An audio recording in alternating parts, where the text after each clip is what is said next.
Em primeiro lugar, eu gostaria de agradecer o convite do IBDT para presidir essa mesa em um congresso tão importante no cenário acadêmico e profissional brasileiro, que conta com palestrantes de excelência, como o que nós temos aqui nessa mesa, nessa manhã brasileira e tarde em alguns países. Então, em nome do IBDT, eu gostaria muito de agradecer a presença dos professores Rainer Proksch, professor João Félix Nogueira, a professora Edson Christians e do professor Rodrigo Maito, além da nossa moderadora, a doutora Renata, que incansavelmente se ocupou da organização dessa mesa, e é a presença de todos vocês que engrandece esse evento e o torna tão especial para a comunidade brasileira. Quando eu pensei em fazer uma introdução que colocasse o nosso painel em perspectiva e demonstrasse realmente a importância desse painel, me veio o pensamento do Bauman, quando ele pensou nessa questão da modernidade líquida. E quando ele afirma que a tecnologia, ela foi e ela é um dos ingredientes que torna a nossa sociedade líquida. Então, 3 ideias do Bauman me parecem muito oportunas para poder fazer uma introdução nesse painel. A primeira é que a única certeza é a incerteza, e é o que nós estamos vendo aqui nesses dias, com tantas discussões e tantas incertezas a respeito do futuro da tributação. Segundo, que a sociedade líquida ela tem transformado gradualmente os consumidores em mercadorias. E eu acho que esse é o contexto muito importante para essa questão da tributação da economia digital, uma vez que os dados dos consumidores têm sido a grande mercadoria valiosa nessas operações envolvendo as grandes companhias. E, por fim, ele entende que essa ideia de cidadania, das pessoas estarem ligadas a uma determinada sociedade, de um vínculo de participação, que essa ideia ela tem desaparecido e que surgem os turistas. Então, que os cidadãos se tornaram turistas que não têm esse vínculo com o lugar onde eles estão inseridos.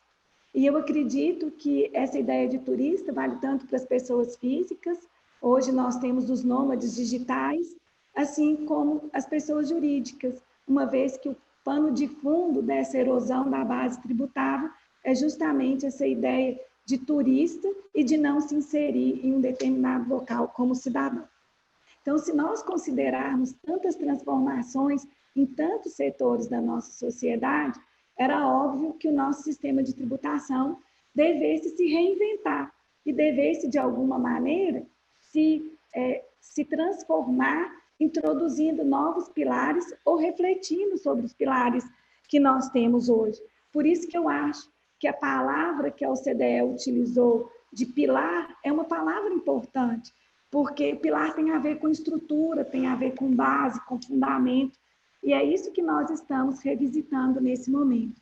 Por isso que eu acredito que o nosso painel é muito importante, porque com a dinâmica que nós criamos, nós vamos justamente discutir e questionar esses novos pilares. No primeiro momento, o professor Rainer irá discutir a questão do pilar 1, se ele é realmente um caminho correto. Posteriormente, o professor João Félix avaliará o pilar 2, no sentido de verificar se ele é realmente necessário. A professora Ellison discutirá o pilar 3 e as múltiplas formas de tributação da economia digital que nós temos hoje. E, por fim, o professor Rodrigo Maito irá explicar a perspectiva brasileira dentro desse contexto em que nós estamos inseridos. Então, dessa forma, mais uma vez, eu agradeço a presença de todos vocês e passo a palavra ao professor Rainer, que é professor de Direito Tributário Internacional da Universidade de Maastricht, na Holanda. Muito obrigada, professor Rainer. A palavra está com o senhor.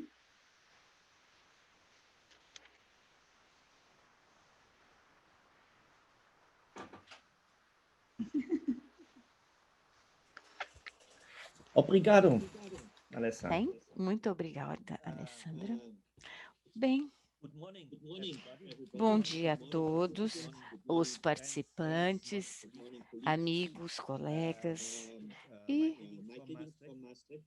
meu abraço de Maastricht. Eu estou, na verdade, em Frankfurt, mas isso não importa.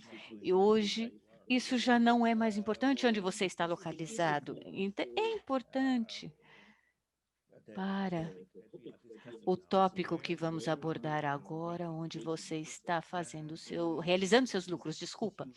E se você, uma alocação da sua receita, ou onde você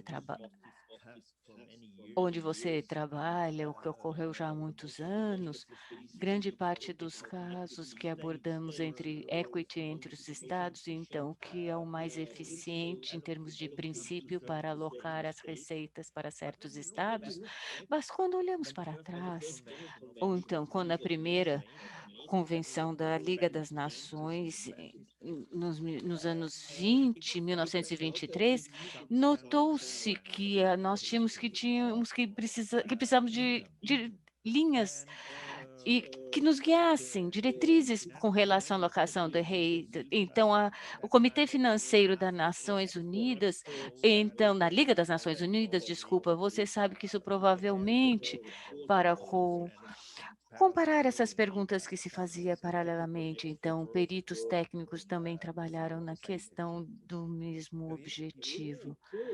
O relatório dos 4 peritos naquele momento, em finanças públicas, recomendaram a aplicação de uma aliança econômica, mais ou menos o local onde o valor é criado, gerado. Os peritos identificaram o estado de residência como o local predominante da aliança econômica. Entretanto, a prática do tratado não seguiu essas recomendações. Diferentemente, o Comitê Financeiro da Liga das Nações desenvolveu uma abordagem política e mais pragmática, de forma a obter um consenso em termos de solução. Então, ele foi reconhecido como local de vendas, era igual ou de maior importância do que o local da residência. Como consequência, foi que decidimos adoptar o princípio do estabelecimento permanente e de forma com a ideia de que podemos desenhar uma linha clara entre os direitos de tributação, o estado de mercado e também direitos de tributação do estado de residência. E no caso de subsidiários, o princípio de arm's length foi introduzido para ajustes de lucros fossem possíveis entre as partes relacionadas para que você pudesse atender a realidade econômica. Então, o conceito de criação de valor está sem definição, então não dá uma diretriz clara. Então, a única coisa que podemos fazer é buscar uma aproximação através de funções de negócios e a sua análise em respeito ao potencial da contribuição dos lucros do empreendimento. No mundo de mudança digital, o princípio PE perdeu parcialmente a sua função. Frequentemente, os empreendimentos não precisam mais da presença física e de acordo que se faz então precisa de um novo nexo indicando a aliança econômica, potencialmente poderia ser o número de usuários, composição de grupo de usuários, a quantidade e qualidade de dados, e também efeitos de networking, economias de escala e os efeitos nos custos marginais, valor do uso da propriedade intelectual, o número de contratos concluídos e assim por diante. Então, para ilustrar todo o problema ou a questão, vamos pegar um exemplo.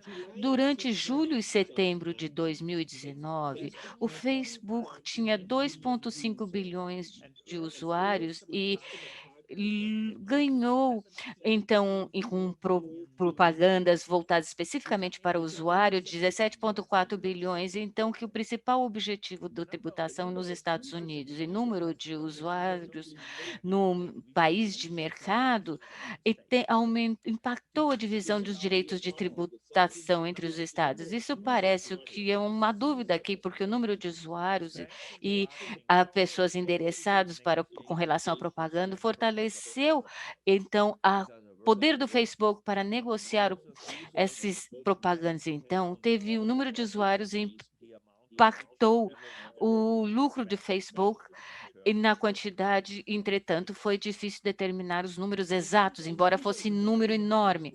Desde 2015, com o relatório de ação 1 do BEPS, e o relatório que foi publicado pela OCDE e incorporação como a solução global com relação ao Facebook, uma estrutura para abordar isso numa forma unificada. O Pilar 1 focou no novo Nexus e também a nova regra de alocação de novos núcleos, e de forma a resolver o problema da não existência de presença física das companhias digitalizadas.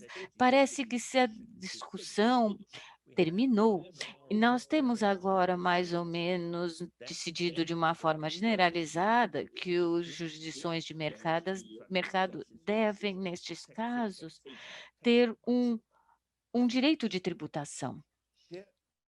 Então, a abordagem unificada quer abordar todos os serviços digitais automatizados e também como os negócios enfrentando os consumidores. Então, nós estamos falando com isso, não haverá um ring fence da economia digital. Então, mais e mais companhias serão abordadas através do pilar 1 do BEPS. Mas endereçados de uma abordagem unificada são os únicos negócios grandes, que haver testes de limites, threshold tests. Companhias pequenas e médias vão, entretanto, enfrentar o princípio PE. E, especialmente no caso de negócios quanto aos consumidores, vai resultar num tratamento diferente quanto aos contribuintes, dependendo do seu tamanho. Eu acho que isso mostra um dos pontos fracos da abordagem unificada. Ao invés de desenvolver uma regra geral de alocação, nós vamos ter regras específicas para empresas maiores, enquanto existem regras aplicadas. Além disso, o OCDE prevê regras de nexo específico para economias em desenvolvimento, onde eles vão reduzir um padrão de nexo que será aplicado. Finalmente, a OCDE vai considerar a introdução de uma diferenciação digital com relação à quantidade A, que é a quantidade que será alocada parcialmente para o mercado, a jurisdição de mercado, que também vai levar a uma segmentação. Então, com relação à quantidade de lucros a serem alocados à jurisdição do mercado, a abordagem unificada utiliza uma relação fictícia entre as MNE e a jurisdição dos mercados. Isso significa que todo o processo é baseado na situação onde o MNE, que é Multinational Enterprises, tem uma subsidiária virtual na jurisdição do mercado. Entretanto, isso afeta os locais onde essas MNEs já têm uma subsidiária praticamente em todos os países onde são ativas e desenvolvem negócio. Então, o problema com as subsidiárias é que elas são cobradas taxas altas por os serviços com base tributária do país onde ocorre a jurisdição do mercado, pode ser baixa. Então, isso pode ser bem mais eficiente para desenvolver um novo sistema que não permite circumstances. taxas de acordo com determinadas circunstâncias. Além disso, então nós estamos falando da contagem dupla dado 2 vezes no jurisdição do mercado, e essa abordagem unificada pode resolver, mas vai ser extremamente complexo evitar a dupla tributação, enquanto então, onde com relação à tributação do lucro e para determinar isso quanto à locação de jurisdição mercadolagem da base tributária que deve ser aceito pelo estado de residência do propósito para o cálculo de isenção de crédito. A abordagem unificada isola o lucro residual que depois deve parcialmente ser alocado ao mercado de jurisdição. Embora o cálculo da quantidade A, isto é, o lucro residual, necessariamente será aproximadamente arbitrário. E no próximo passo, isso é a separação da parte tributária na jurisdição do mercado, será baseado em uma forma que não tem nada a ver com qualquer realidade econômica, e países interessados em obter uma alocação da base tributária não estão superestimando o efeito, e talvez esteja considerado desproporcionalmente, desculpa, em relação ao peso de compliance das autoridades tributárias, assim como os contribuintes. É extremamente complexo o sistema, a realocação dos lucros. Então, a OCDE, novamente, com relação a isso, tudo que se pesa é a base tributária sendo terminada, ter um framework de segmentação, então perda de regras de colocação que não será aplicado de forma consistente em todos os países. Existem uma questão de alocação quanto aos lucros. Consequentemente, também evitar o mecanismo de bitributação será extremamente complexo. Então, na verdade, as entidades que pagam devem ser identificadas, e até a OCDE admite que a aplicação do método de crédito seria extremamente complexo. Obviamente, a OCDE está ciente ou estava ciente de uma alocação parcial da quantidade A não era suficiente para espelhar a realidade econômica. Consequentemente, o pilar 1 alocando a quantidade A, a quantidade B, desculpa, para a jurisdição do mercado. O que é estranho, a quantidade B não tem nada a ver com a economia digitalizada. Então, não é o local a ser abordado ou discutido, mas a meta é uma simplificação de regras de transfer pricing, no caso do marketing, atividade de distribuição e marketing. Não há dúvidas, temos que fazer, mas não temos que fazer com relação à alocação de renda. E, então, é uma questão importante, todas as questões e recursos do pilar 1. De acordo, faz sentido para alocar todo o blueprint do capítulo nessa questão, mas o OECD quer discutir essa regra. Todas as propostas precisam de uma documentação adicional. O blueprint até aborda a quantidade a quantidade A da entidade coordenadora dentro do grupo MNE, que todas as empresas grandes devem ter um novo departamento coordenando a quantidade um departamento novo, desculpa. Isso implica em aumento substancial no atendimento às questões de compliance. Então, acordos múltiplos entre os estados, então acordos multilaterais entre os estados, é uma ferramenta muito limitada para resolver os conflitos, então a experiência já demonstrou isso. O estabelecimento de um painel de revisão e do painel de determinação significa nada menos do que um peso administrativo adicional nos países envolvidos. Eu duvido se isso, grande parte dos países terão capacidade de atender todas as exigências.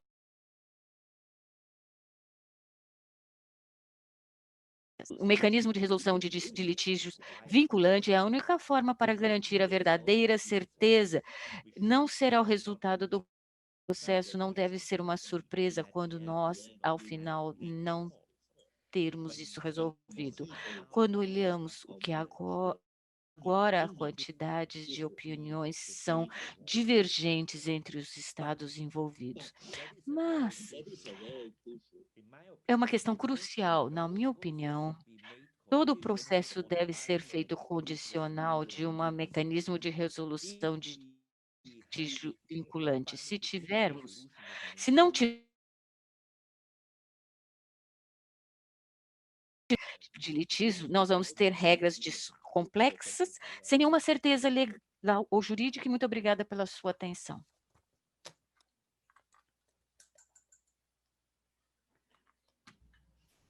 Thank you, Professor Heiner. Muito, Agora nós vamos colocar Professor Rai, muito obrigado. a nossa Now we enquete, have que será composta de 2 perguntas para que os participantes possam votar.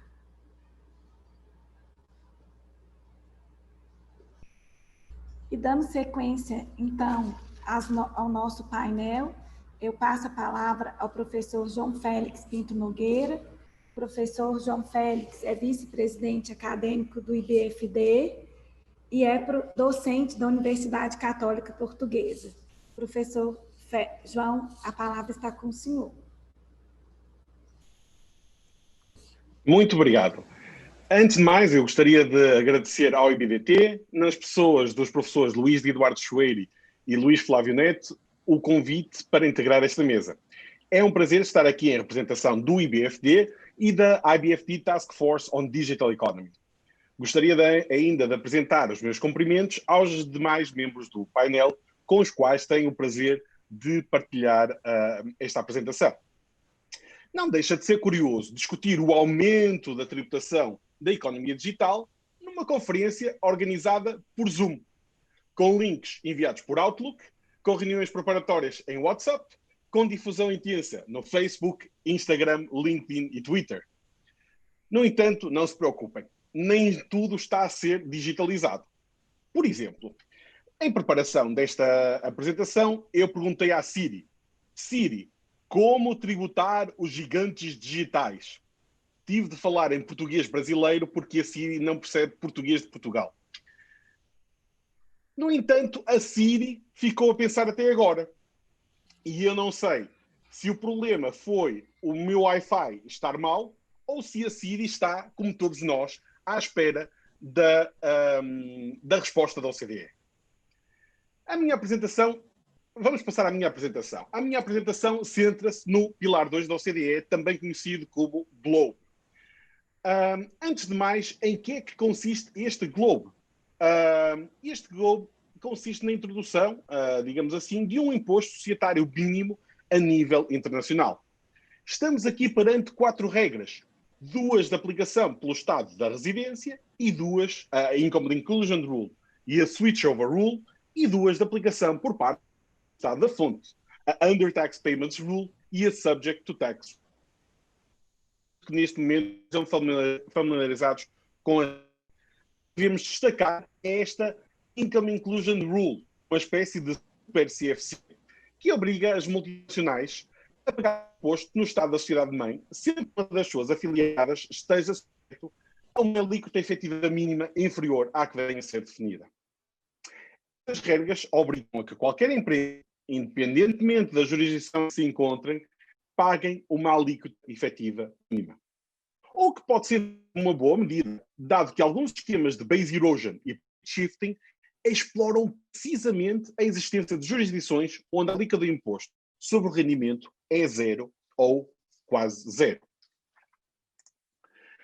Apesar da bondade do objetivo, o certo é que estas regras, pelo menos tais como estão apresentadas pela OCDE e tendo já em conta os liquid documents dos blueprints, enfermam de alguns problemas. Se não vejamos, primeiro, em relação ao rendimento, renda tributável. Para efeitos do cálculo, diz-nos a OCDE, seguem as regras contabilísticas de consolidação aplicadas à sociedade-mãe do grupo. Portanto, não são regras tributárias, são as regras contabilísticas e que já são aplicáveis à sociedade do grupo, à Ultimate Parent Company. Há aqui uma nova remissão do direito fiscal para o direito contabilístico. Isto tem vantagens, claro. O rendimento de multinacional será determinado de uma forma que ela já aplicaria, pelo que não se adicionam custos de cumprimentos. No entanto, não existe uniformidade nas regras de determinação do rendimento tributável. Grande parte dos países aplicam os IRS, mas há países que não os aplicam. E um grande exemplo é os Estados Unidos, que aplicam as US GAAPs. Mas temos ainda o Canadá, o Japão, a China, a Índia e a Coreia do Sul. Ou seja, O que é rendimento para efeitos desta iniciativa pode ser diferente, tendo em conta a localização da sociedade-mãe. Ora, a OCDE diz-nos que as diferenças não são muito significativas. E eu tive dúvidas. E o que nós fazemos quando temos uma dúvida? Perguntamos ao Google, neste caso a Siri. E aí, perguntei à Siri: Siri, as regras da IFRS coincidem com as regras da US GAAP? E aqui a Siri não de pesquisar muito. E imediatamente me enviou um relatório da KPMG com 545 páginas de diferenças. E, de forma surpreendente, nenhuma delas é abordada nos blueprints, nos leaked documents. Será que isto nos vai levar a um fórum shopping, com as sociedades a colocarem a Ultimate Parent Company em jurisdições mais favoráveis para estes efeitos? Ou com auditorias menos invasivas? Teremos de ver. A alíquota, porventura, um dos aspectos de design mais importantes e ainda não contradefinida. E nota, o tax rate, a alíquota mínima, é extremamente importante. Porquê? Se ela for demasiado baixa, a medida de efetividade. Se for demasiado alta, o que acontece é que algumas multinacionais não vão investir em determinados países. Porquê? Porque elas, multinacionais, teriam de suportar a alíquota desses países, mas a alíquota top-up de compensação imposta pela Income Inclusion. Ao passo, as empresas com as quais elas competiriam nesse mercado local apenas teriam de pagar a alíquota local. Portanto, há aqui um problema se a alíquota for demasiado alta. Um dos outros elementos de design interessantes é o imposto. Portanto, no inovador, nós consideramos os impostos e, neste caso, a ideia diz-nos que são apenas impostos diretos. Para efeitos de determinar a alíquota mínima de uma multinacional, nós teremos em conta apenas impostos diretos. No entanto, os liquid documents dizem-nos que, por impostos diretos, os impostos diretos não cobrem as digital services taxes. Isto pode levar, portanto, os DSTs excluídos. Isto pode levar a uma, não já dupla tributação, mas uma dupla tributação. Porquê? Imaginemos que, num determinado país, uma multinacional está sujeita a uma alíquota baixa, mas que tal portanto, a afiliada de uma multinacional está sujeita a uma alíquota baixa, mas está compensado nesse país por uma DST. A DST não vai ser considerado para efeito de cálculo do imposto pago por essa afiliada nesse país. Os resultados são depois consolidados e, no âmbito da sociedade, vamos aplicar o imposto compensatório que não tem em conta o imposto compensatório DST pago pela afiliada nesse país. Temos aqui uma dupla posição. Será que isto faz sentido? Vou tentar aqui ver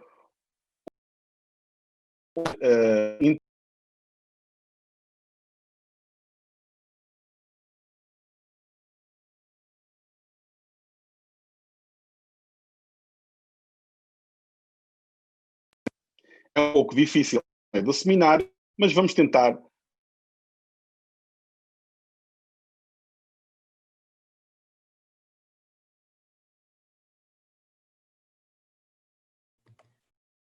Alessandra, acho que nós estamos com problema com a conexão do professor João. Acho que você poderia seguir em frente. Sabemos muito pouco sobre os carvalhos. Consegue-me ouvir? Sim, acho que a sua conexão está com problema. A gente está ouvindo sua voz metalizada e foi cortada uma parte da sua exposição. Ok. Espero que agora me estejam a ouvir melhor. Sim. Ok, perfeito. Vamos então continuar. Carvalhos. Também podemos ter problemas ao nível dos carvalhos. Ainda não sabemos exatamente que carvalhos é que serão introduzidos, mas eles podem levar a destruções.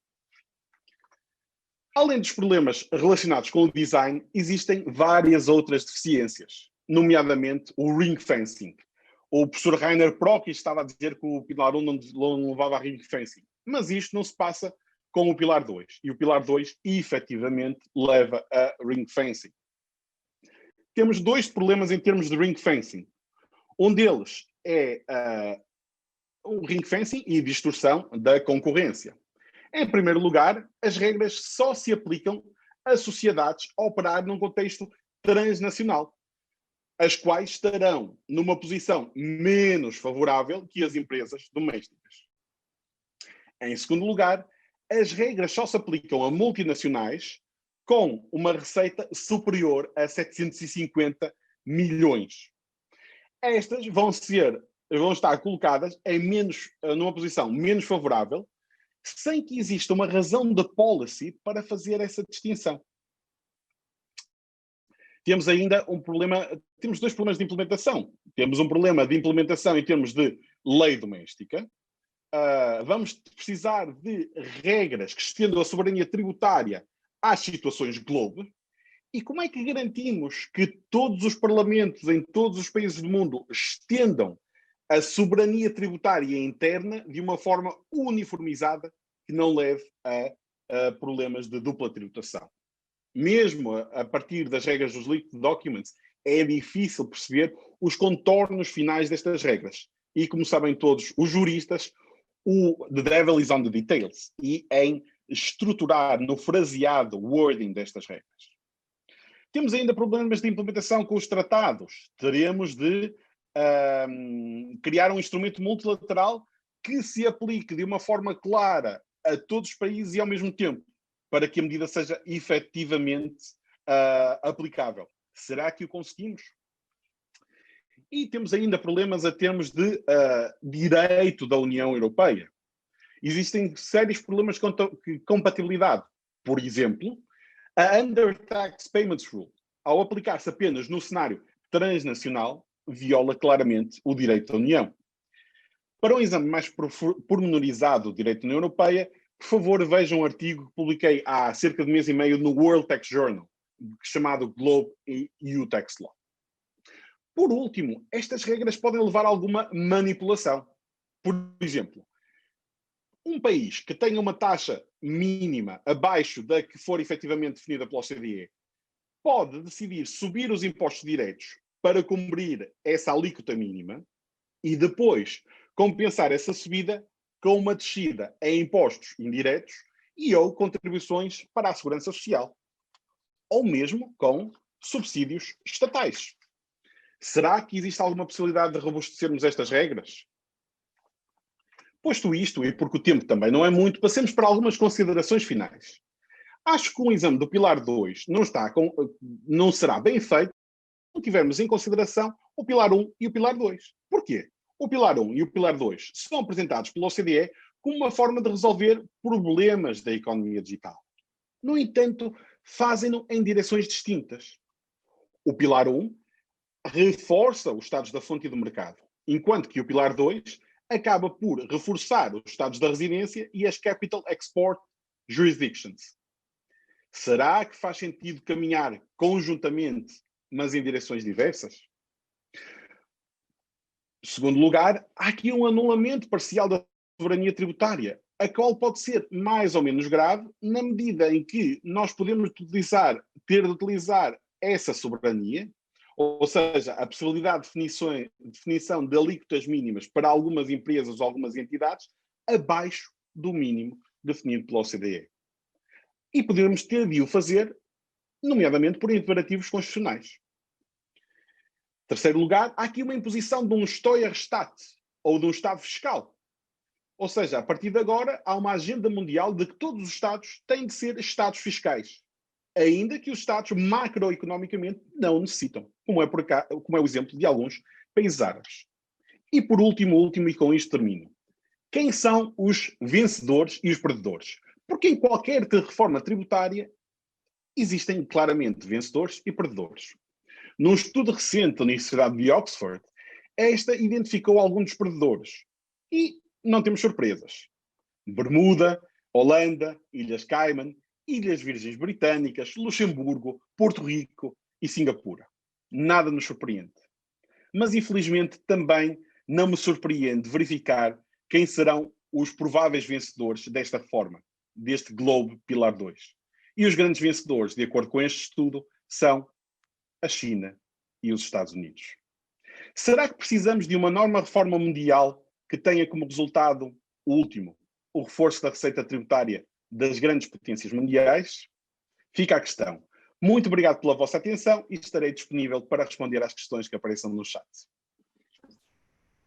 Professor João, muito obrigada. E eu tenho certeza que depois que esse painel for colocado na internet, a Siri terá mais respostas com relação às questões que o senhor propôs. Eu gostaria de passar a palavra à professora Alison Christians, que é professora da Universidade McGill, no Canadá. Professora Alison, por favor.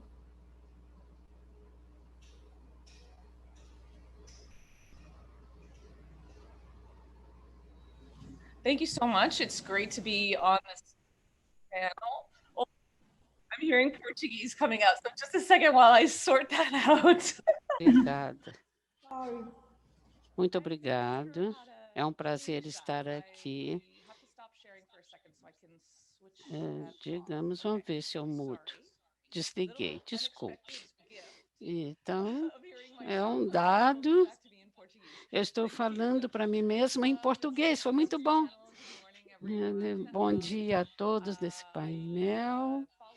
E eu acompanhei discussões muito interessantes, assim, vamos tentar incorporar esses comentários na minha apresentação. Eu vou começar com a ideia de que nós estamos trabalhando com diferentes opções múltiplas. Se você conhece todos os acrônimos que eu coloquei na minha foto, você vai ganhar uma nota A na aula de tributário, porque, na verdade, eu não tenho certeza como é que as pessoas podem entender e gravar tudo isso. Se você vai todas as opções que nós temos à mesa, uma coisa que parece viável agora é a conta multilateral. Depois do que nós estamos fazendo e vendo o que vai acontecer, uma coisa que ainda parece viável, multilateralidade possível com relação à GLOB. Por quê? Porque é ligado com o lado americano, porque todas as outras opções estão passando para países de origem a sua receita. Então, nesse caso, você sabe que o interesse dos grandes exportadores de serviços digitais, que seria China e Estados Unidos. Agora, quanto aos Estados Unidos, realmente é um player-chave e não tem algum interesse em mudar a base para países de origem. Então, essas coisas que nós vemos que estão aparecendo no mundo não vão ser fáceis de obter com que os Estados Unidos concordem. Então, são medidas que alguns estão colocando e, às vezes, eles podem fazer, não há unilateralidade real. E a coordenação para a situação doméstica e mesmo com outros países, no caso de tributação na renda. E, nesse caso, entre as opções que nós temos, uma delas é aquela que, se você sabe o acrônimo, que você conhece, o GEPT do lado direito embaixo, e que é a minha cor aqui, eu coloco, seria a ideia de avaliação do lucro, digamos, então, seria o pilar 3. E, nesse caso, quanto ao Covid-19, atacou todo mundo e nós temos que fazer os webinars, trabalhar online. Então, uma outra coisa que aconteceu é que nós não podemos, nessa discussão, esquecer que nós temos esse gigante digital quanto à tributação e os equivalentes das companhias que estão se beneficiando dessa companhia, sobre pressão, e naqueles dias você via, então, excesso de tributação quanto à propriedade, mas economicamente isso faz sentido, porque seria, então, uma alíquota relativa à economia. Eu sei uma colega que também faz em português o trabalho e talvez alguma coisa da internet que você possa observar para ter uma visão melhor dessa perspectiva, porque tem um trabalho em português, no caso e que nós temos que ver o que está acontecendo, que seria então o Tarcísio. É um colega que fez esse trabalho. E agora, o que nós fazemos com aqueles lucros não rotineiros é uma coisa que nós podemos ver que não é difícil, a partir dali, construir um excesso, quer dizer, com relação à taxa. Então, num regime que seria, então, quanto ao lucro, nós estamos contemplando umas camadas das estruturas dessa. E se você fizer isso, você vai ver que chegar a parte do grupo quanto à consolidação global para determinar o lucro CBCR. Então, você observa o Teller 2, que o que seria então? Agora nós temos então, se você observa a pilar 2 e Você observa o pilar 2 e você pode tem essa coisa de cascatas de tributos. Você não quiser pagar esse pilar, se tu não pagar, o outro da cadeia pode pagar. Essa estrutura é embutida no pilar 2. Então, fisicamente, e são as coisas, recursos que temos. Então, como um DJ com seus discos, a gente faz a remixagem e transforma isso no Global Excess Profit Tax. O próximo ponto, quais são os prós e contras? Não me parece que isso é tão possível fazer isso numa escala global. Prós, então, Excess Profit Tax em relação à competição econômica. Você não vai empurrar o investimento para fora com o taxing rent. Esse é apenas uma verdade no universo econômico. Então, você não vai perder investidores simplesmente porque você está e tributando o economic rent. E também nós temos fontes de dados. Você não está começando do zero, você não está construindo algo novo, você vai fazendo com dados CBCR, você vai ver quais empresas já estão agora fazendo bem mais lucros, desculpa, do que o ano passado. Então, dados suficientes com CBR, nós podemos fazer essa avaliação. E no meu terceiro pró, nós temos que construir e potencializar os pilares 1 e 2, então, de forma mais explícita. E quando pensamos no pilar 1 e 2, na verdade, agimos como se fossem dois sistemas separados, mas, na verdade, eles se complementam e conversam. Então, esses são os prós. Agora, os cons, depende de pilar 1 e 2, e como eu já falei nessa palavra, o pilar 1 provavelmente já morreu. Então, nós precisamos de um consenso para ter o pilar 1, e eu acredito que um dos coisa de conceito interessante do pilar 1 é a expansão da ideia que nós podemos abordar ela de dividir a receita de rotina e não rotina, em termos de lucros. Então, se eu perdermos o pilar 1, nós perdemos esse diálogo? Talvez não, talvez ainda tenhamos o diálogo. Então, para qualquer coisa que da Global Excess Profit Access, nós temos o pilar 1 ou 2 e das questões é que parece um feito dominar e os outros pilares também vão fazer isso, mas se não estivessem, mas é uma linha de tempo. O Excess Profit Tax não em 6 meses, agora, não dá para esperar 5 anos um consenso de ser feito e daí trabalhar e daí o dinheiro começar a entrar. E outro ponto favorito, ponto positivo, precisa de um CBCR robusto. Alguns países têm relatórios de multinacionais de outros países e outras não. E talvez seja a informação, talvez não seja a mesma entre os países. E o último problema, não há mudança enquanto não houver um consenso. Estamos esperando, não podemos fazer nada até termos um consenso. E esse é o problema com a ideia do pilar 1 e 2. Qualquer multilateralismo se considere não funcional até que todos acordem.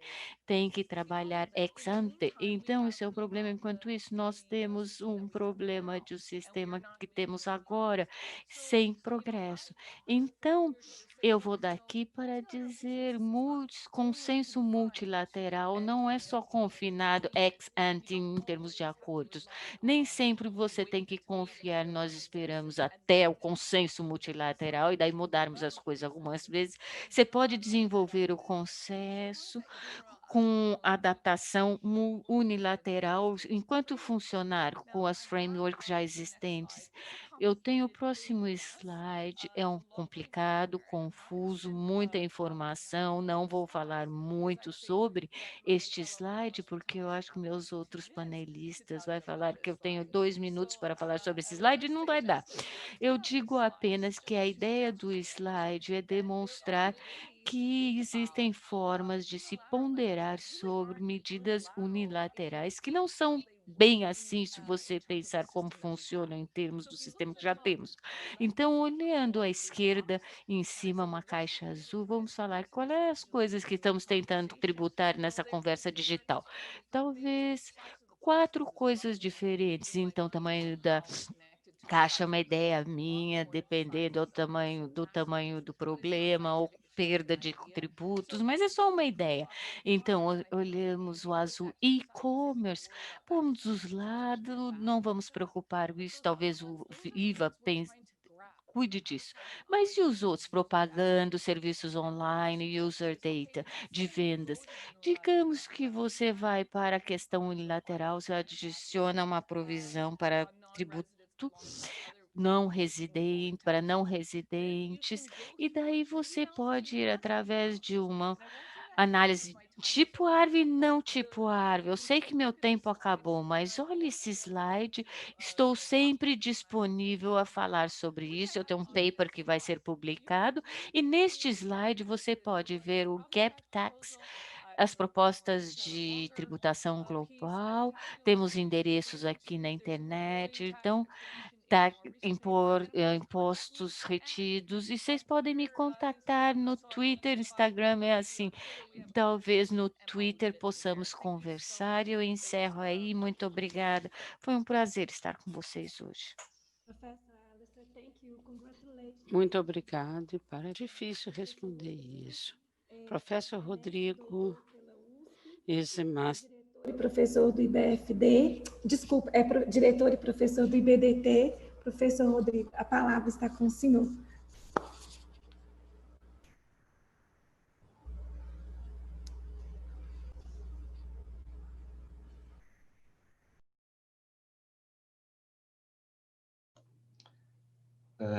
Bom dia a todos e a todas. É um prazer muito grande poder dividir essa mesa com professores tão estudiosos da tributação internacional e especialmente da economia digital, tributação da economia digital. Vocês conseguem ver os meus slides adequadamente? Sim. Pois não, então vamos lá. Eu agradeço... Rodrigo, desculpa, não está no modo de apresentação. Agora sim.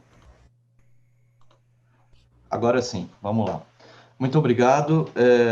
Eu vou procurar ser breve em função do tempo. Nós temos um contexto aqui, como muito bem vimos das exposições anteriores, de muito questionamento em busca de uma tributação voltada a captar o fair share de cada país, ou seja, aquilo que cada país poderia tributar no contexto da economia digital de forma justa, adequada e satisfazendo todas as pretensões desses países.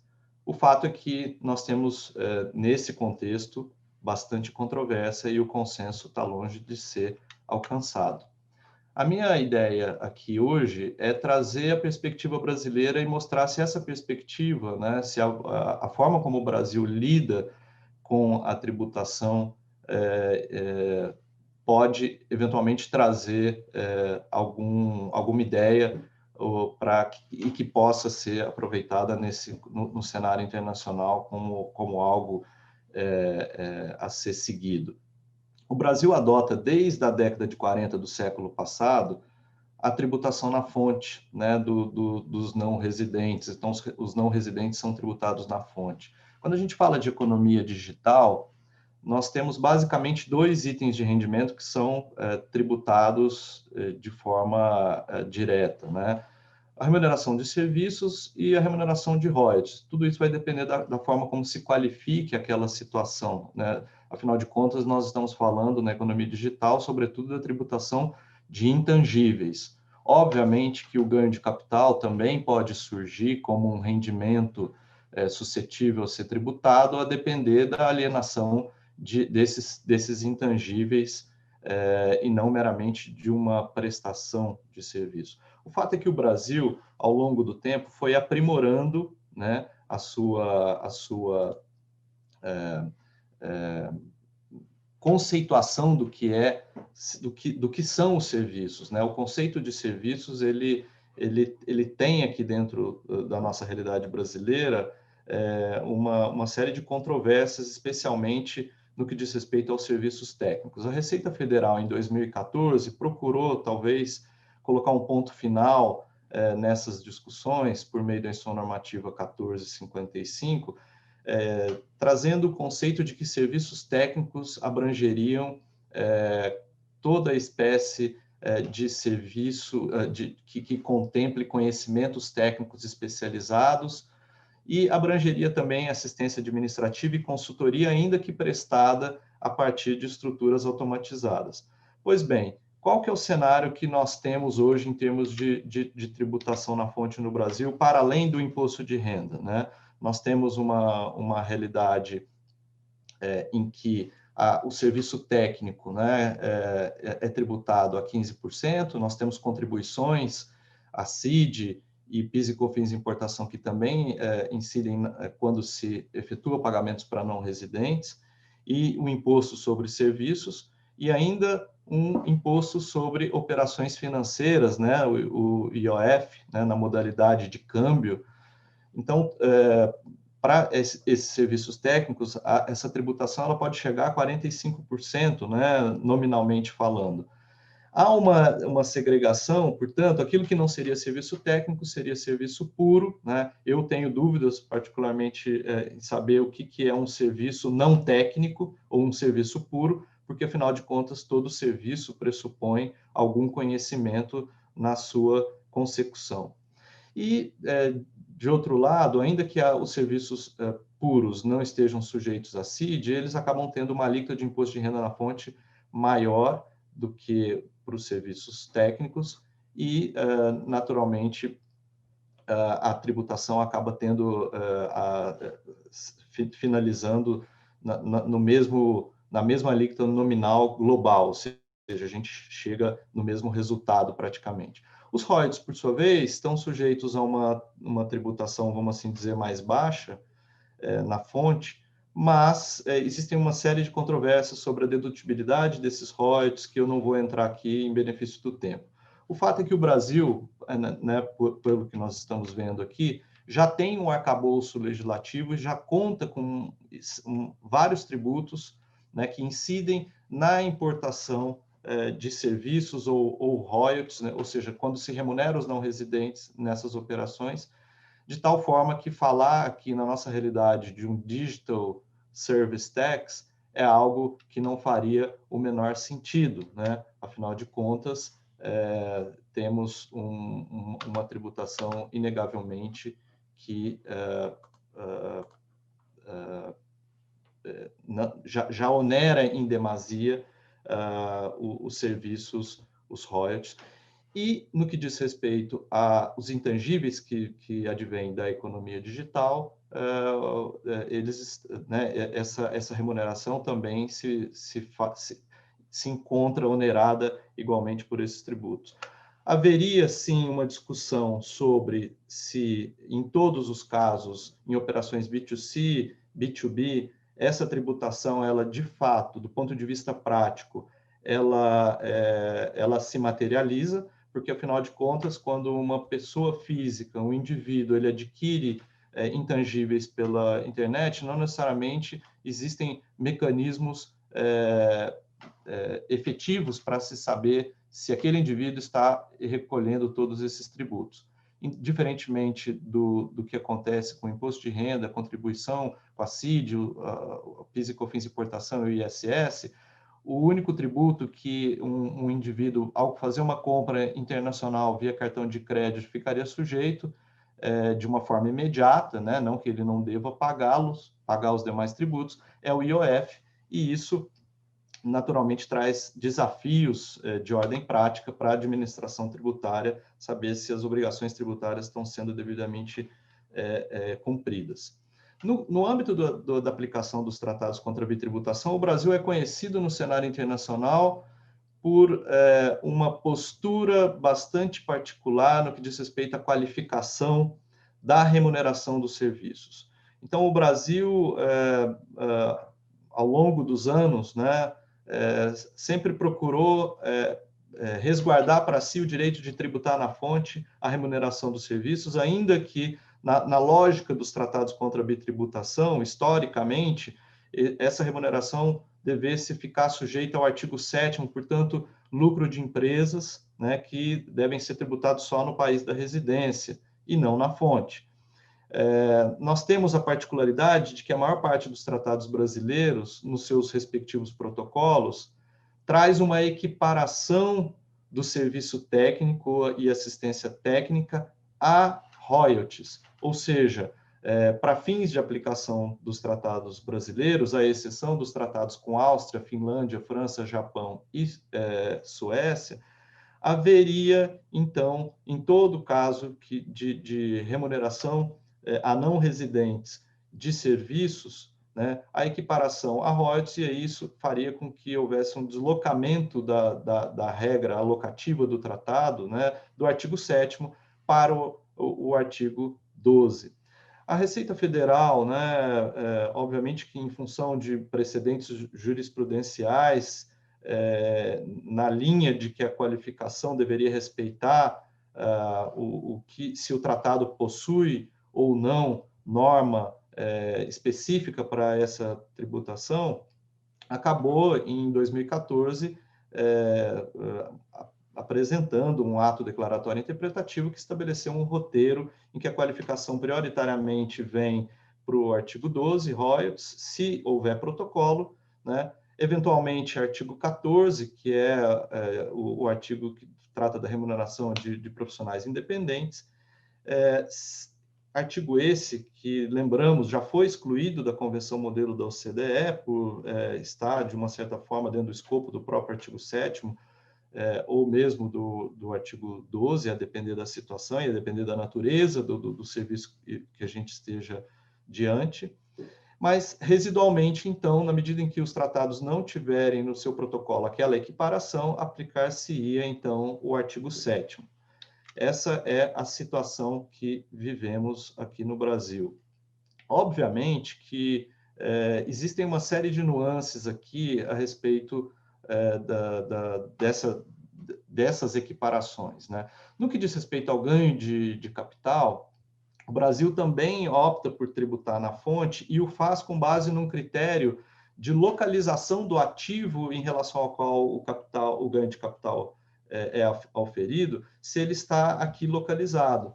E aí há uma tributação na fonte, né, independentemente de onde estão vendedores e compradores, ou seja, o contribuinte que aufere esse ganho, né? Ontem nós tivemos um painel em que se discutiu a questão da venda indireta de ativos localizados no Brasil, até que ponto que o Brasil tem uma norma que permita se alcançar a tributação desse ganho. Eu particularmente entendo, né, que salvo as situações de clara simulação ou algum vício na estruturação de um negócio, a venda indireta não é alcançada pela tributação brasileira, né? Porque, afinal de contas, qualquer rearranjo societário de um grupo multinacional no exterior, onde haja venda de participações societárias, daria ensejo à tributação aqui no Brasil, se esse grupo multinacional tivesse algum ativo, alguma participação societária aqui no Brasil. Então, vejam que há um amplo debate a respeito da aplicabilidade e a extensão da tributação na fonte nessas hipóteses. A gente pode mencionar uma certa evolução em que pese a discussão na ação 1 do BEPS, né, nos seus pilares 1 e 2, a discussão buscar soluções para que se possa adequadamente tributar a economia digital, nós vemos em paralelo também uma evolução na discussão sobre a tributação na fonte. Então, em 2017, no Rio de Janeiro, tivemos painéis tratando dos vários conceitos do que podem estar abrangidos dentro dos vocábulos serviços técnicos, prestação. Em Seul, 2018, tivemos uma discussão, inclusive esse foi um dos tópicos principais do Congresso, sobre as diferentes formas de se tributar na fonte nos diferentes países, né? Isso foi realmente muito rico e foi possível verificar que nem todos os países tributam na fonte a partir de mesmos critérios. A pergunta que ficou seria possível buscar a tributação na fonte da renda líquida e não da renda bruta, como que é o que ocorre aqui no Brasil? Por fim, em 2019, esse assunto veio à tona também por conta das iniciativas unilaterais no bojo da tributação universal. Aqui eu me refiro aos Digital Service Tax, Equalization Levy, etc. Pois bem, caminhando para o final aqui, o que nós estamos diante nessa discussão? É a alocação do direito de tributar entre fonte e residência. Esse problema não vem agora sendo inaugurado por conta da tributação da economia digital. Ele é um problema que sempre existiu. A discussão entre como alocar a fonte e residência não é de hoje. Essa iniciativa da ação, ela é válida? Entendo eu que sim, no contexto de se buscar a tributação do chamado stateless income, né? Ou seja, das situações em que nem país da fonte nem país da residência conseguem tributar adequadamente.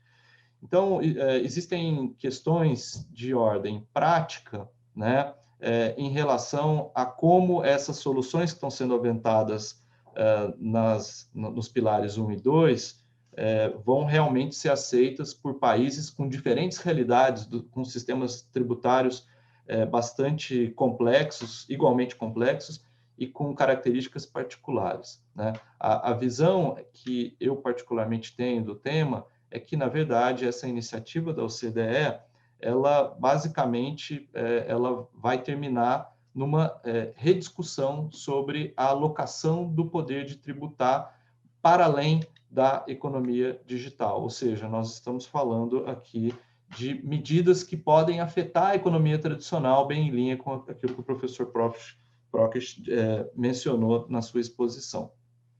Pois bem, eu aqui já finalizo a minha apresentação dizendo que essa dicotomia, né, entre a alocação do poder de tributar fonte e residência, ela sempre existiu, ela vai continuar existindo. A tributação na fonte, no modelo que temos no Brasil, é a melhor solução para este problema? Eu, particularmente, entendo que não da forma como ela foi implementada, e foi implementada aqui, diga-se, de forma involuntária. O Brasil não tem uma posição de vanguarda em relação à tributação da economia digital, foi um acidente, em um certo sentido, né? E nesse ponto, o que eu sustento é que a tributação na fonte, ela, do ponto de vista prático, ela funciona.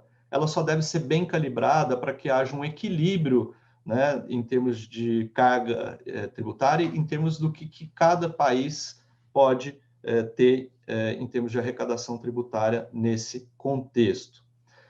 Enfim, me parece que, né, em linha com aquilo que costuma se dizer, né, existe uma frase de um jornalista americano que diz que para todo problema complexo existe sempre uma solução que é simples, clara, mas igualmente equivocada. Eu prefiro contar com uma visão diferente, uma visão de alguém que foi um visionário, né, que a simplicidade é a suprema sofisticação, né? O intuito aqui da ação é legítimo, sem dúvida alguma. As soluções que estão sendo aventadas são complexas, me parece que sejam utópicas, de difícil consenso. A tributação na fonte tem os seus problemas? Sim, tem os seus problemas, mas ela pode ser aprimorada e pode se mostrar uma solução adequada para lidar não só com a economia digital, mas inclusive com essas pretensões de se tributar serviços na fonte, que agora se revelam, por exemplo, como iniciativas até consignadas em tratados, né? A exemplo daquilo que foi inserido na Convenção Modelo da ONU, artigo 12A, enfim, acho que o caminho passa, a solução passa por enfrentar essa discussão e saber se realmente ela não é a melhor entre todas aquelas que se apresentam. Muito obrigado. Rodrigo, muito obrigada. Agora nós vamos colocar a resposta da enquete com relação à segunda pergunta e nós já vamos passar a palavra para Renata, para que a Renata possa fazer a pergunta da nossa rodada de debates. Renata, por favor. Bom dia a todos vocês. Como a gente pôde perceber da fala dos nossos palestrantes aqui hoje, existe muita controvérsia com relação à proposta da OCDE nos pilares 1 e 2, e principalmente uma grande dificuldade de se implementar o que ali está sendo proposto, né? Questões com relação à complexidade dessa proposta, eventual dupla tributação que ela possa ocasionar, enfim, e a ausência de um consenso entre os países membros da OCDE que compromete a própria eficácia e viabilidade dessas medidas. Por outro lado, a professora Alisson vem propor aqui um pilar 3, um tanto uma proposta inédita, mas que também nos parece que vai enfrentar as mesmas dificuldades dos outros dois pilares, das outras duas propostas. Em razão disso, o que nós temos visto na prática é a adoção de medidas unilaterais pelos países, com a implementação de um Digital Service Tax, através do qual esses países pretendem tributar lucros da economia digital. Em razão disso, eu pergunto aos palestrantes o que seriam os prós e contras dessa abordagem unilateral que tem sido feita pelos países, em sua opinião. Professor Prokes.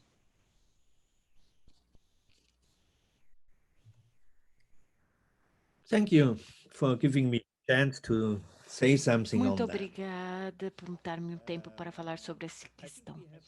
Acredito que temos que pensar, vai depender de como esses tributos sobre serviços digitais vai se apresentar.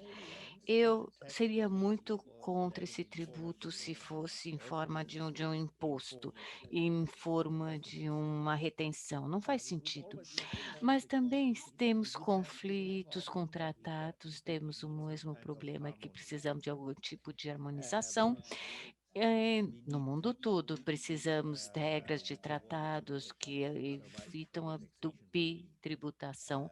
Caso contrário, será substancial a bitributação. Isso seria um obstáculo para comércio internacional e faz com que os países que são mais agressivos nesse aspecto menos interessante para investimentos estrangeiros. Isso sempre tem que ficar na mente das pessoas e, ao final, teríamos uma competição entre os estados, uma competição de alguma forma, e não acho que seria a favor de comércio internacional, mas eu seria favorável a um tributo se fosse aplicado como excise.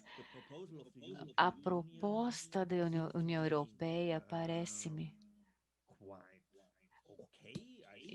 digamos, boa. Acho que poderíamos conviver com esse tributo, entraria uma receita adicional para a jurisdição do mercado e market jurisdiction, digamos assim, seria harmonizado. Eu acho que os estados estariam querendo adotar a mesma diretriz.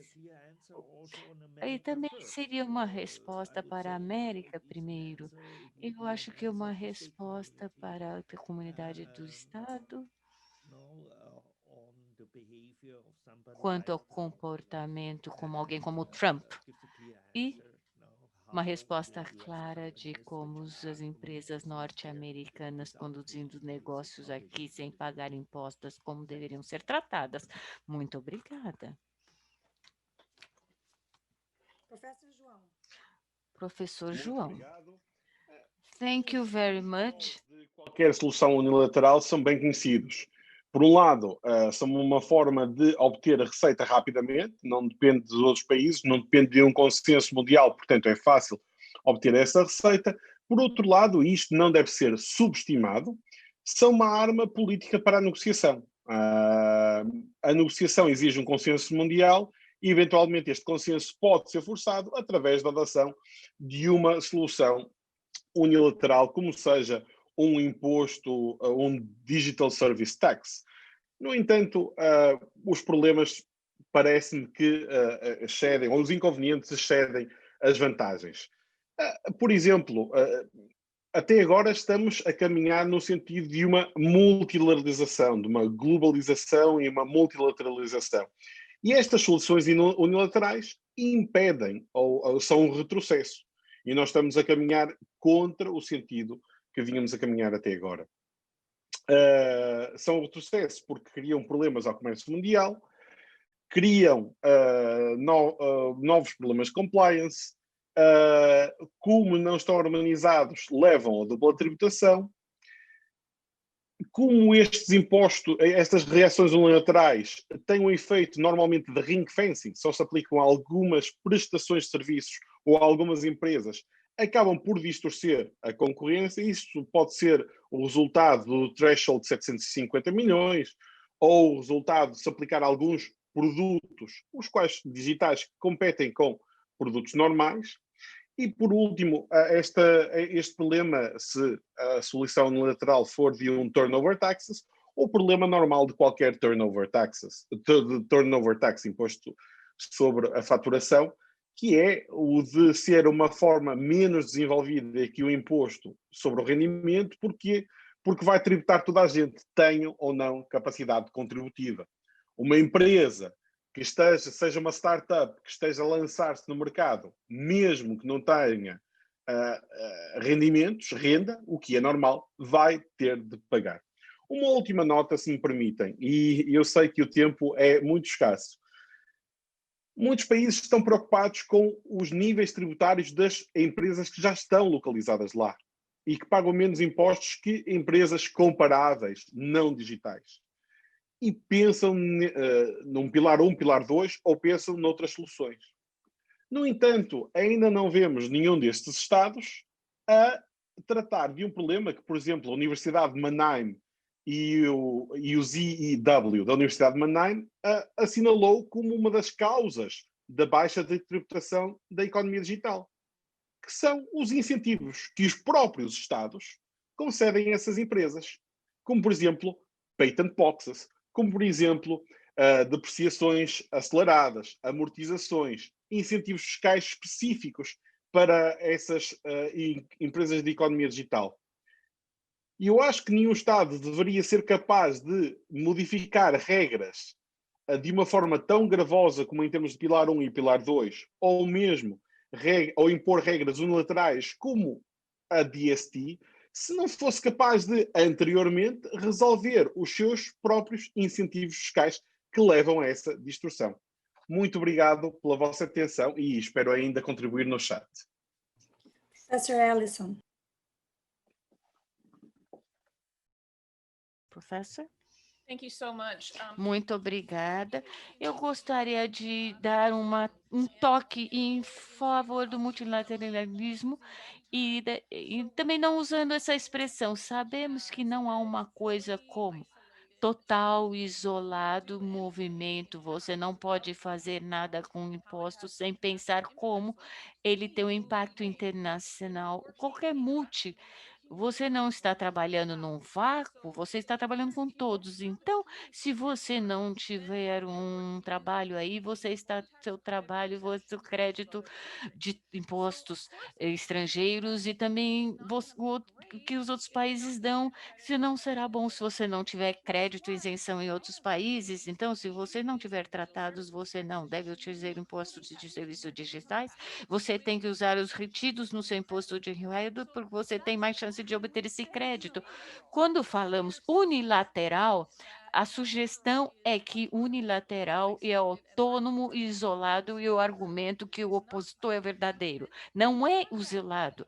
Mas ainda para enfatizar isso, eu acho que o unilateralismo leva a conversa avante. Leve em conta, quando você deseja fazer o DST, a resposta norte-americana não é instituições multilaterais já desmontadas nessas instituições multilaterais na forma de o entendimento de solução de litígios. Então, você eliminou o multilateralismo. Então, estou utilizando o processo de decisões internas para decidir por per se, não no GET ou GES que estão sendo violados. Na verdade, ele violou a visão norte-americana do que é justo ou discriminatório contra si.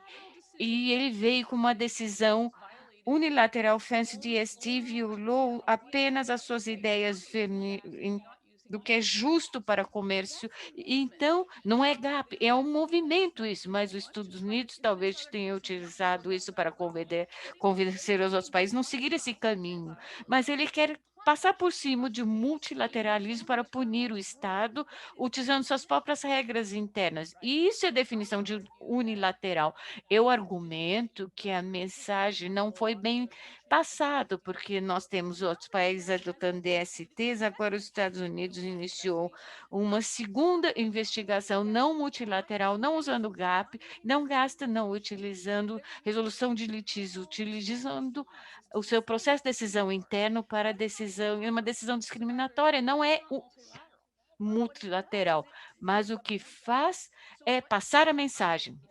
Eu acho que se você quer regras harmonizadas, tem-se que entender que se você não está trabalhando com um país que quer trabalhar através de multilateralismo, então você tem que ir para onde esse país está e onde estão, eles têm um, um regime de crédito tributário complicado, difícil. Então, no pilar 2, alguns daqueles leaked documents são os documentos então, os documentos pilar 2, vislumbramos uma missão que os impostos são income tax, até que um tribunal norte-americano decidir que não é um crédito tributário, então essa retenção de serviços digitais e de propaganda criam crédito, não bitributação.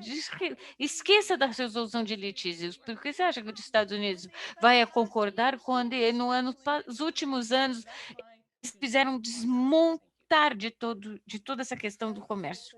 Muito obrigada. Thank you, professor. Renata, não sei se eu tenho muito a agregar após as falas dos meus colegas aqui. De fato, o que eu entendo é que essas iniciativas unilaterais, elas trazem uma série de problemas que eu acho que complicam muito mais o cenário, né? Ou seja, dificuldade de aplicar tratados contra a bitributação ou medidas unilaterais em função da natureza dessas cobranças, tem aspectos discriminatórios que são graves. No final do dia, se a ideia é tributar a renda que não é captada, né, em função da economia digital, essas iniciativas unilaterais, elas representam, na verdade, um bypass em relação ao sistema que sempre esteve vigente, né? Ou seja, essa discussão toda, ela é um tanto quanto curiosa, porque historicamente, né, os países exportadores de capital, eles sempre buscaram tributar com base na residência, e essa mudança de cenário na economia leva justamente a essa discussão. O que me parece é que o DST, né, o Digital Service Tax, ele tem problemas que são até piores do que a própria tributação na fonte pelo imposto de renda. Né? Se o imposto de renda na fonte da forma como ele é concebido em muitos países, que é tributar a renda bruta e não a renda líquida, que é um problema que nós temos no Brasil, né? O DST ele vai além porque ele é um tributo com outra natureza, ele acaba se convertendo num tributo sobre o consumo e ainda assim tende a tributar a renda bruta em detrimento da renda líquida. Então, traz uma série de questionamentos atrelados a isso. Eu vou aproveitar rapidamente para endereçar uma questão que foi colocada no chat, que é algo que a gente acabou não cobrindo aqui, mas que diz respeito à tributação na fonte. A pergunta é, e no que diz respeito a serviços de marketing que aproveitam a um grupo multinacional, mas que não são remunerados diretamente por um país, né? Ou seja, como tributar essa agregação de valor sem que haja fonte formal de pagamento a justificar a imposição tributária? Olha, eu vou dizer o seguinte, esse problema sempre existiu na economia tradicional. Não é porque agora nós temos uma digitalização da economia que nós vamos passar a tributar determinados serviços que sempre existiram, né? Enfim, essa discussão sobre como alocar o poder tributário para essa agregação de valor, né? Ela é muito complicada, porque, afinal de contas, a gente precisa ter um nexus que justifique a tributação sob pena da gente voltar para todas aquelas soluções ultra complexas e de difícil consenso, ou seja, o que cabe a cada país. Todos os pontos que foram levantados, pilar 1 e 2, eles, no final do dia, a gente tem sempre a discussão sobre um percentual ou uma margem fixa que tem que ser estabelecida para definir o que cada país pode tributar. Se há uma certa arbitrariedade, não no sentido negativo, mas uma arbitrariedade, ou seja, é necessário arbitrar este percentual como uma forma de alocar o poder tributário de forma justa entre os países, né? Se isso é um problema nas soluções que estão sendo aventadas na ação 1, pilares 1 e 2, da mesma forma, nós teríamos que buscar, para resolver essa questão de agregação de valor num país que não tem nem elementos de conexão para justificar a tributação, a gente teria também que partir para soluções nessa linha de presunções, né, a permitir algum nível de tributação. Então, eu acho que essa é uma questão bastante complicada. Eu não tenho uma resposta definitiva, válida, mas que possa resolver o problema, mas eu vou dizer que isso não é um ponto exclusivo da tributação da economia digital, mas é algo que permeia a economia como um todo, a economia tradicional, enfim. Obrigado. Professor Rodrigo, eu queria fazer, então, aqui alguns breves apontamentos para a gente concluir o painel. E eu acho que a grande questão que se coloca quando a gente está falando da economia digital é que hoje o grande valor dessas empresas é criado pelos próprios usuários. Como um recente documentário da Netflix, The Social Dilemma, como ele coloca de uma forma bastante emblemática, se você não está pagando, é porque você é o produto. E nós somos o produto na economia digital. Esse é o grande valor que está sendo negociado pelo Google, Facebook e outras empresas que atuam nesse mercado. E daí é que eu acho que vem até essa pergunta que foi colocada no painel, quando eu tenho uma empresa, por exemplo, na Alemanha, que está adquirindo os dados dos usuários do mercado brasileiro. E é esse, me parece, o lucro que a gente não vai conseguir capturar, não vai conseguir tributar com um sistema de fonte como nós temos, ou com a tributação de IOF no cartão de crédito, porque não há o pagamento por parte, né, de um residente no Brasil. Mas o grande lucro que está sendo gerado, ele provém justamente da negociação dos dados desses usuários brasileiros. E daí surge a proposta do Pilar 1, me parece, de alocação de parte desses lucros que, na prática, foram gerados aqui no país, aqui neste mercado, para que eles também possam ser tributados pelo Brasil. Como a gente viu, existem, de fato, diversos, vamos dizer, desafios para a implementação dos pilares 1 e 2 e, é claro, desafios que a gente verifica não foram ainda superados, não há um consenso, né, entre os países e, por outro lado, uma forte oposição já mostrada pelos Estados Unidos, que, como bem colocou a professora Alisson, desafia realmente a própria viabilidade dessa proposta. Mas é uma proposta, por outro lado, que, ao menos dentre aquelas que a gente até hoje examinou, talvez seja a única que consiga capturar esse tipo de situação. Então, ela merece, sim, uma reflexão e merece, talvez, que seja aprimorada para que alguns desses problemas possam ser ultrapassados, talvez seja a base para nós evoluirmos para uma nova solução, mas que traga mais justiça na tributação na economia digital. Eu acho que esses eram os comentários que eu queria deixar aqui no painel, os comentários finais, e, Alessandra, eu passo, então, para você a palavra. Alessandra, posso, antes de você encaminhar para o fechamento, fazer apenas um comentário final aqui? Não com mérito... Nós temos tempo. Não com o mérito do que cada um de nós discutimos, mas eu creio que eu seja o último dos organizadores com participação nos painéis, e eu gostaria de aproveitar esse tempo para agradecer a todos os painelistas que dedicaram o seu tempo, o seu precioso tempo, para contribuir de forma tão bacana e enfim, com todos os aplausos que merecem o esforço de todos que estiveram conosco aqui nesses dias e que ainda vão, nos próximos painéis, apresentar as suas ideias. Eu agradeço o IBDT, a Faculdade de Direito da USP, agradeço também a equipe técnica, as tradutoras, todos que contribuíram para que esse evento alcançasse o sucesso que ele tem alcançado, né, historicamente, e que esse ano também, quero crer, a gente está conseguindo cumprir o nosso objetivo. Muito obrigado a todos e foi um grande prazer debater um pouco essas questões complexas com todos vocês. Obrigado. Então, eu gostaria de fechar dizendo que foi realmente um prazer estar aqui, que a nossa mesa foi uma mesa muito proveitosa, com discussões muito ricas, e isso só é possível de acordo com o que o Rodrigo falou, porque nós temos um envolvimento, fizemos várias reuniões, nos dedicamos que esse momento, de fato, acontecesse da melhor maneira possível, e eu acho que esse é o mérito do IBDT, que ao longo da sua existência, da sua vida, desde o professor Rubens Gomes de Souza, tem tentado dar ao estudo do direito tributário no Brasil uma excelência, um compromisso, um rigor.